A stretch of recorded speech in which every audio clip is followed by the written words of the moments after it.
대장동이라고 하는 거는 당시에 시장인 이재명 후보께서 하신 것이고 저는 공익 환수를 설계했고 국민의힘은 배임을 설계한 겁니다. 그쪽이 부정부패를 설계한 거죠. 진짜로 압수수색 안 하는 이유가 뭡니까? 오늘 아주 보니까 방어하기 위해서 준비를 많이 하신 것 그러니까 같은데 좀 돌아가면서 합시다. 근거 없는 이런 네거티브 가지고 말씀을 막 주가 조작 같은 건 피해자가 수천 수만 명이 발생하는데 이건 공정하고는 전혀 관계가 없는 것 같은데 이 점 한번 설명해 봐 주시죠.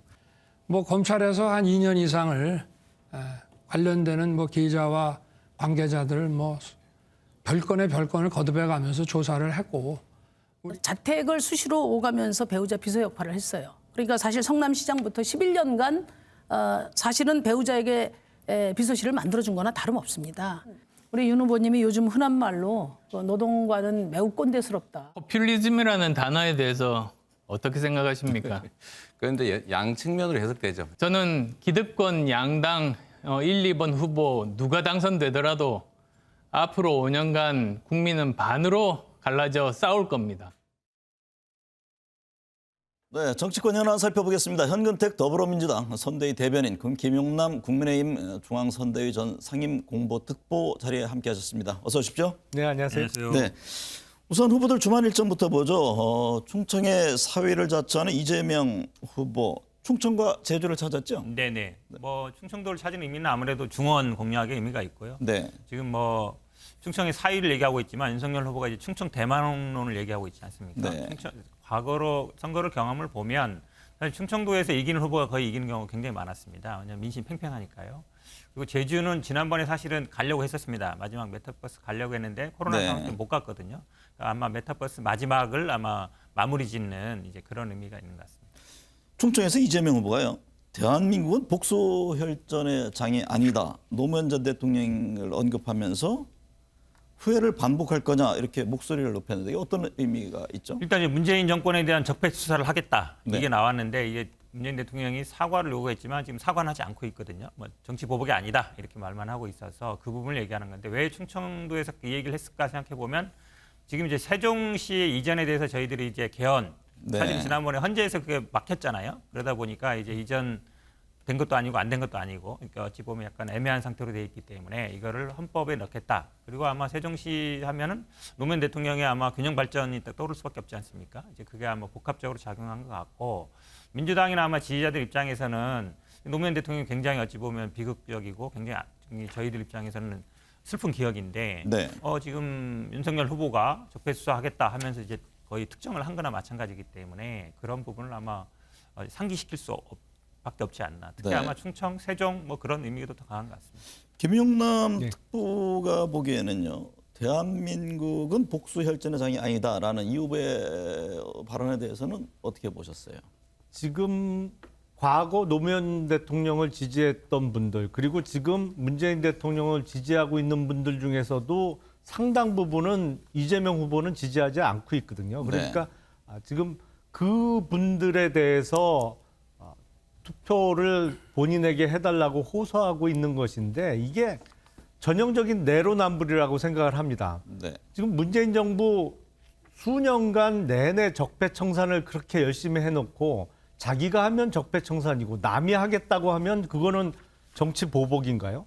정말 적폐가 있다면 그건 당연히 사법적인 시스템에 의해서 처리가 돼야 되는 거죠. 지금 당장 장하성 전 청와대 정책실장의 동생이 운영하던 디스커버리 펀드에 대한 수사가 만 3년을 묵혀놨다가 이제서야 이제 겨우 시작되는 단계인데 네. 이런 게 바로 적폐 아니겠습니까? 이런 잘못된 점은 당연히 처리가 돼야겠죠. 네. 반박을 조금 하면요. 네. 지금 뭐 문재인 대통령이 적폐 수사를 계속했다 그러는데 그게 아니죠. 적폐 수사는 사실은 박근혜 정부 때부터 이루어진 겁니다. 특검 임명하고 하면서 거기에 윤석열 후보가 계속 기여를 해왔던 것이고, 근데 윤석열 후보가 스스로 얘기했습니다. 이거 문재인 대통령이 지시해서 한 게 아니다. 자율적으로 한 거다. 한마디로 얘기하면 문재인 대통령은 검찰의 정책 중립을 지켜줬다.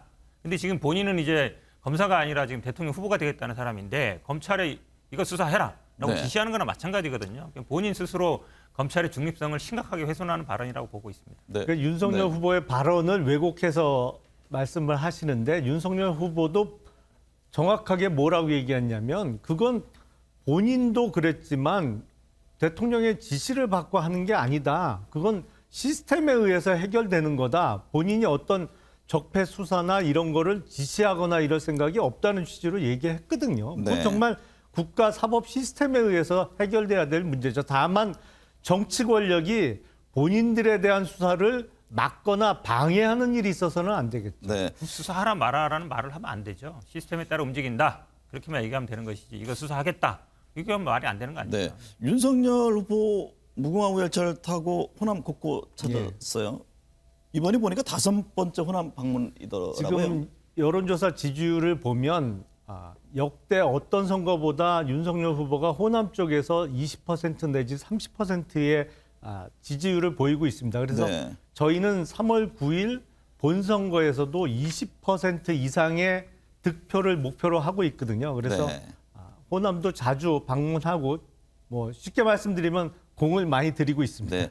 윤 후보가 연차 안에서 했던 발언이 논란인데 진실을 왜곡한 기사 하나가 언론사 전체를 파산하게 해야 한다. 이게 그저 국민의힘은 그동안 이제 언론사 그 징벌적 손해배상제에 대해서 반대 입장이잖아요. 이거 좀 사안이 다른 건가요? 저희는 그 소위 그 법을 만들어서 네. 소위 입증 책임을 그 전가하고 이런 거에 대해서는 반대를 하고요.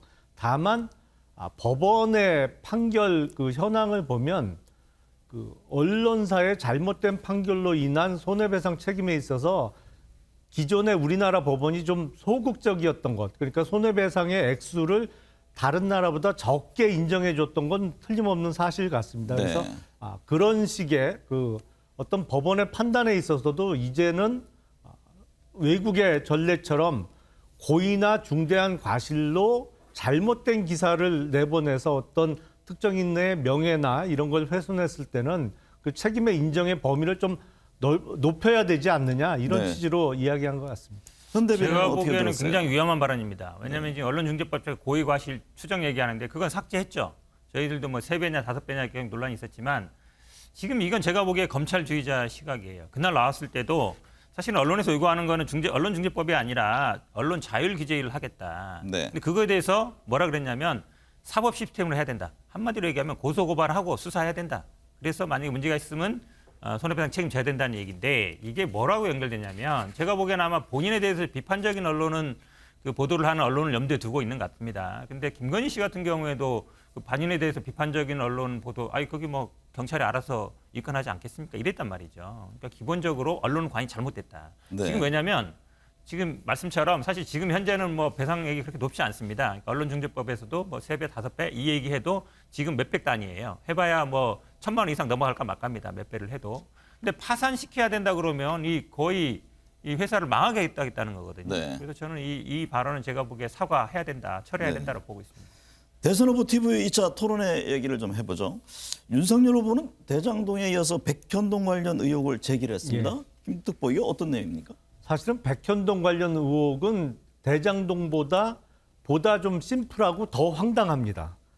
거기 식품연구원이 있던 자리인데 거기가 토지 용도가 자연 녹지와 보존 녹지가 섞여 있던 지역이거든요. 근데 이게 이재명 후보가 성남시장에 출마할 때 성남시장 그 선대위원장을 했던 사람이 거기에 관여를 하면서 4단계를 상승했다고 그러는데 사실은 보존 녹지까지 따지면 4단계도 아니에요. 말도 안 되게 보존 녹지였던 땅이 주거지역을 뛰어넘어서 네. 준주거지역으로 용도가 변경되면서 그 부동산 시행사에 수천억 원 이상의 특혜를 줬는데 이 과정에서 여러 가지 거짓 해명을 많이 했습니다. 이게 네. 뭐 정부 중앙부처에서 요구한 거다 그러는데 실제로는 성남시에서 그러한 공문을 식품연구원으로부터 중앙부처에 보내달라라는 요구를 받았다는 증언도 있거든요. 그래서 네.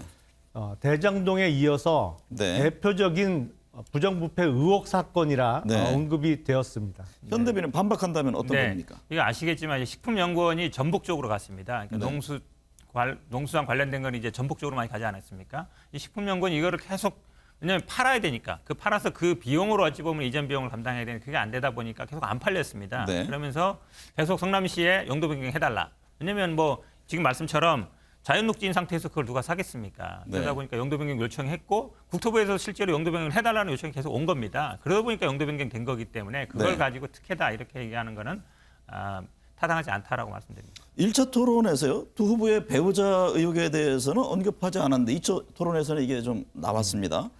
이재명 후보가 윤석열 후보 부인 김건희 씨의 그 도이치모터스 주가 조작 연루 의혹을 제기했잖아요. 핵심이 어떤 거죠?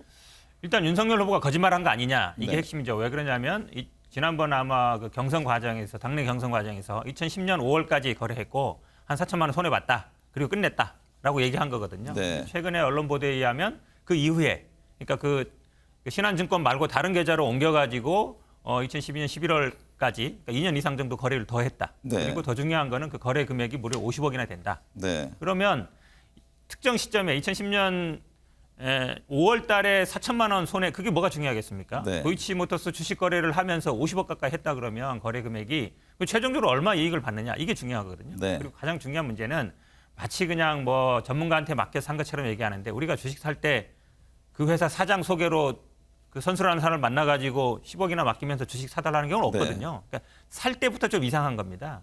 근데 거기서 빠져나오는 과정도 그냥 그 선수라는 사람하고 손을 끊을지 모르겠지만 스스로 거래를 했다는 거죠. 네. 그리고 본인 계좌와 그다음에 본인 장모 계좌라도 어찌 보면 통정 매매한 게 아니냐 이런 의혹이 있기 때문에 이에 네. 대해서 윤석열 후보 해명이 잘못됐다 이렇게 네. 의혹을 제기하는 겁니다. 김특보 반박한다면요. 그러니까 금액을 예를 들어서 이런 거죠. 1억을 갖고 40여 회를 팔고 살면 그걸 40억의 거래 규모로 발표를 하는 것이죠. 그러니까 50억 뭉칫돈을 갖고 거래한 게 아니고 팔고 사고 한 거를 다 금액을 합산한 것이고 지금 1년 6개월이 넘는 기간 동안 민주당의 주장에 의하면 40여 회 거래를 통해서 주가 조작을 했다는 것이거든요. 네. 근데 저도 주가 조작 사건 수사를 했습니다만 1년 6개월이 넘는 기간에 40회면 월 2회가 들똥말똥이에요. 네. 월 2번이 아니고 월에 2만 번을 거래 주문을 내도 주가가 잘 안 움직입니다, 이게. 네. 그러니까 2년 가까운 기간에 40여 배를 거래를 해서 주가 조작을 했다? 네. 사실은 뭐 지나가는 소가 웃을 얘기입니다. 네. 코로나19 이 K 방역을 둘러싸고도 또 충돌이 있었는데요.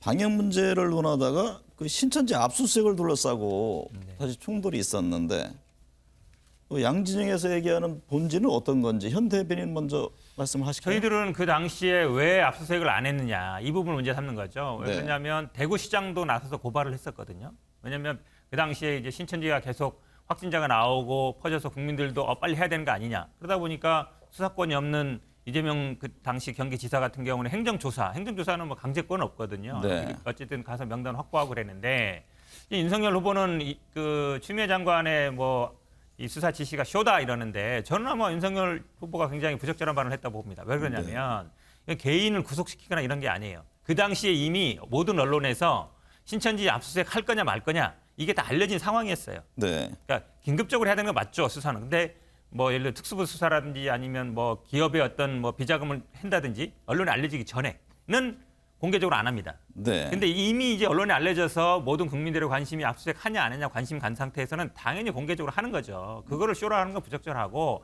본인이 그럼 왜 압수수색을 안 했냐 해명을 해야 되는데 뭐 네. 복지부 반대했다, 뭐 다 도망간다 얘기했다는데요. 제가 보기에는 솔직하지 않다. 네. 그 당시에는 국민들이 빨리 가서 압수수색 해라. 이 네. 여론이 굉장히 높았거든요. 평소에 국민 여론에 따라서 수사한다는 분이 왜 그때는 안 했느냐. 그러다 보니까 언론에서 보도한 뭐 법사의 얘기를 들은 거 아니냐. 그리고 신천지도 지금 최근에 나오는 거 보면 경선 과정에 당원 가입해서 영향을 미쳤다라는 거는 홍준표 의원도 인정하는 바지 않습니까? 네. 그럼 결국은 신천지 를 눈치 보고서 압수수색 안 한 거 아니냐 이런 네. 의혹을 제기할 수밖에 없는 것이죠. 윤석열 후보 측 입장은 어떤가요? 그때는 중앙재난안전대책본부죠. 우리가 네. 줄여서 중대본이라고 하는 곳에서 공식적으로 의견을 제출을 했습니다. 지금 신천지에 대해서 강제 수사를 돌입하면 신천지 신도 수만 명 내지는 뭐 대략 30만 명까지 추정되는 이 사람들이 다 숨어버릴 거다. 그러면 네. 추적이 안 되고 오히려 코로나를 걷잡을 수 없는 상태로 확산되도록 만드는 것이다. 그래서 강제 수사는 반대를 하는 의견을 대검 쪽에 전달을 했거든요. 네. 그 의견에 따른 것이고, 그리고 예를 들어서 법무부 장관이 뭐 되도록은 하지 않아야 되겠습니다만 구체적인 사건에 있어서 어떤 검찰총장에게 지시를 할 때 뭐 기소 여부나 구속 여부는 언급할 수 있어요. 하지만 압수수색은 대표적으로 수사의 밀행성이 요구되는 분야입니다. 이걸 법무부 장관이 언론을 상대로 공개적으로 지시하고, 사실은 이건 한마디로 쇼죠. 자, 마지막 이슈로요. 제가 두 분께 짧게 좀 여쭈려고 하는데, 이 단일화 문제입니다. 오늘부터 뭐 아시겠지만 대선 후보 등록이 시작됐는데, 안철수 후보가 오전에 회견을 하려다가 이제 수년을 했습니다. 뭐 당연히 단일화 관련된 어떤 의견 제시 아니겠느냐라는 관측인데, 어떻게 보세요? 단일화가 될 것으로 보십니까? 그러니까 어려운 질문인데요. 근데 뭐 네. 오늘 기자회견 얘기 들어보니까 뭐 단일화 제안 또 아니라는 말도 있고 미래 네. 내용이 안 나왔으니까요. 뭐 완주는 안 한다는 얘기가 아니고 뭐 그렇죠. 단일화를 하겠다는 게 아니다. 뭐 여러 가지 좀 혼재돼 있습니다. 그러니까 지금 보도가 안 나왔으니까 실제로 네. 보도 안 했고요. 근데 단일화는 저는 가능성은 열려 있다고 봅니다. 왜냐하면 네. 지금 안철수 후보가 완주할 만한 어떤 지지라든지 동력을 많이 확보하지 못하고 있는 것 같고 네. 또 양쪽 지지율이 팽팽하기 때문에 단일화하는 쪽이 유리한 거 분명히 맞거든요. 네. 그럼 안철수 후보 입장에서 완주해서 정치적 실익보다 어느 쪽이든 단일화해서 이기는 쪽으로 해서 아마 본인의 정치적인 실리를 찾아가는 게 현실적으로는 좀 이익이지 않을까 이렇게 네. 보는 것 같습니다. 말씀하셨대로 완주는 안 하고 뭐 단일화를 하겠다 그런 입장은 아니다라는 점은 또 분명히 하더라고요. 어떤 전망이세요? 아직은 공식적으로 안철수 후보가 완주 의지를 표명하고 있습니다만, 네.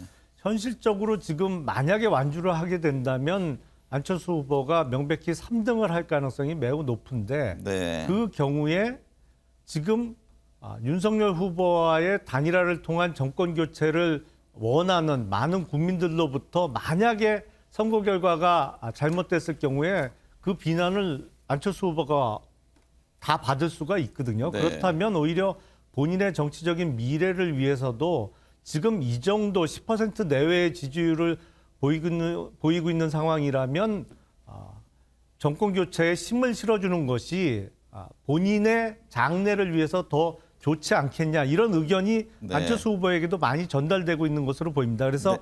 남은 한 2주 동안 계속 이제 단일화 이슈가 수면 위로 부상하면서 안철수 후보가 결국엔 결단을 내려야 되는 상황이 도래하지 않을까 싶습니다. 네. 오늘 두 분 말씀 잘 들었습니다. 고맙습니다.